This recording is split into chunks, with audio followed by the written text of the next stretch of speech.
MP emuZimbabwe vari kuchema nenyaya yekuti zvoni vari kurara mudzimotikari mushure mekunge vaatenda kana kuti vapinda misangano yekuparliament iyo iri kuitika. So vari kunyorera tsamba kuna Professor Mthuli Ncube avo vanova finance minister vemuZimbabwe kuti vavaonewo. Ende muri yeZimbabwe nyaya iyi ndasangana nayo iri kutenderera zvakanyanya. Ndasangana nayo zvakare paNewsday Zimbabwe ndopanga pakanyorwa kunzi legislators pleaded with Finance Minister Mthuli Ncube to urgently address accommodation challenges in Harare amid revelations that some are sleeping in their cars after attending business of parliament.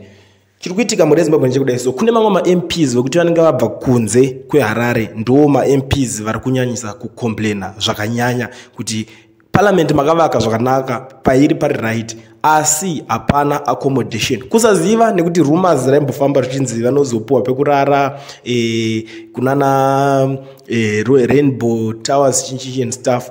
Inzvimbo yekuti panenge pari padhuze semunhu anenge ane mota anogona kudhiraivha oenda unorara ikoko. Asi apa nyaya iri kuitika ndeyekuti vanogona kunge vasiri kupuwa that accommodation fee obva varara mumota. Ameno muri yeZimbabwe ndo nyaya yezvimwe zvinhu zviri kuitika iko zvino yatangoya takakubatirei kuti tingozivisana kuti ameno chii chavari kuitirana ikoko. Asi iko zvino vaisa chichemo kuna finance minister. Kusaziva kuti seiko vasiri kuisa chichemo chekuti ko why maziga asiri kunzi haasi kutenga fiwo. Vari kuisa chichemo chekuti ivo zvavo zvanakire. But anyway, munhu wese munhu regedza timboona kuti vachapindurwa vachinzi kudii. Kana vachinge vapindurwa tichadzoka neupdates tichikuudzai kuti zvazofamba sei.